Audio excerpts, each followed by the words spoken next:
All super ডুপারের সবাইকে স্বাগত। বন্ধুরা, মোশাররফ করিমের একটি সিক্রেট আপনাদের সামনে আজকে আলাপ করব। মোশাররফ করিম তো বিবাহিত এবং খুবই সুখী দম্পতি তারা বলা চলে।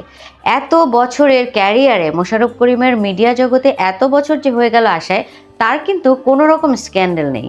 খুবই সুখী পরিবার হিসেবে সবাই তাদেরকে চেনে এবং মোশাররফ করিম সবসময় তার ফ্যামিলিকে প্রায়োরিটি দেন এবং এতটাই প্রায়োরিটি দেন যে সবসময় তিনি যেখানেই শুটিংয়ে যান বেশিরভাগ সময় তিনি চেষ্টা করেন তার সন্তান এবং তার ওয়াইফকে নিয়ে যাওয়ার জন্য। আর এই শুটিংয়ে যেতে যেতে তার স্ত্রীও কিন্তু এখন একজন অভিনেত্রী হয়ে গেছে। তো মোশাররফ করিমের যে সিক্রেটটি বলতে চাই সেটি হচ্ছে তার বিয়ের প্রসঙ্গে। আপনারা কি জানেন তিনি কিভাবে বিয়ে করেছিলেন?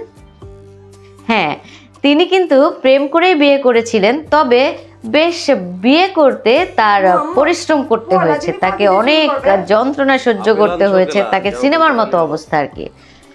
মোশাররফ করিম অভিনয়ে আসার আগে তিনি একটি কোচিং সেন্টার চালাতেন এবং সেই কোচিং সেন্টারের স্টুডেন্ট ছিলেন তার স্ত্রী। তখন তো স্ত্রী ছিলেন না, তখন ছিলেন একজন ছাত্রী। তো ছাত্রীর প্রেমে পড়ে যান মোশাররফ করিম। এভাবে তাদের মধ্যে প্রেম হতে থাকে, কিন্তু এই ছাত্রীর বাবা কিছুতেই একজন কোচিং টিচারের সাথে মেয়ে বিয়ে দিবেই না। তার মধ্যে মোশাররফ করিম তো মানে এখন নায়ক হয়েছে, তাই তার একটা গ্ল্যামার অন্যরকম। ওই সময় মানে আমরা সাধারণ মানুষ যেভাবে চিন্তা করি যে তার মেয়ের তুলনায় জামাই তো দেখতে সুন্দর না, কি একটা ছেলের সাথে বিয়ে দেবো, ক্যারিয়ার নেই, কিছু নাই। তো এই কারণে কোনোভাবেই তার শ্বশুর আব্বা, বর্তমান শ্বশুর আব্বা কিছুতেই বিয়ে দিতে রাজি ছিলেন না।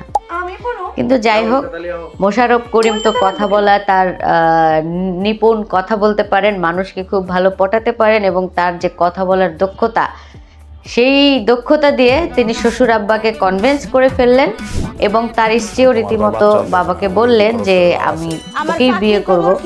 তো এভাবেই তাদের মধ্যে সম্পর্ক হলো এবং বাবা মাকে সবাইকে রাজি করিয়ে বিয়ে করলেন এবং বিয়ের পরবর্তী তার ক্যারিয়ার তো আমরা সবাই জানি। এখন তো মোশাররফ করিম একজন খুবই দক্ষ অভিনেতার নাম। শুধু বাংলাদেশ নয়, কলকাতাতেও তিনি খুব অসাধারণ সিনেমা উপহার দিয়েছেন এবং অভিনয় করেছেন। তো সব মিলিয়ে বলা চলে যে একজন সাকসেস মানুষ, এবং এই মানুষের সাথে এখন কোন বাবা মেয়ে বিয়ে দিতে না চাইবে বলেন? আসলেই অনেক ভাগ্যবান মোশাররফ করিম এবং অনেক ভাগ্যবতী তার স্ত্রী, যে কারণেই তারা এখন সুখী দম্পতি এবং খুব ভালোভাবে সংসার এবং তার কর্মজীবন মেনটেন করছেন। মিডিয়ার অনেকের মতো তাদের আসলে পারিবারিক গল্প নয়, তাদের পারিবারিক গল্পটা একটু ভিন্ন এবং অনেক সুখী। আরও সুখে থাকুন, ভালো থাকুন, আর আমাদের অল সুপার ডুপারের সাথে বন্ধুরা আপনারা সব সময় থাকুন।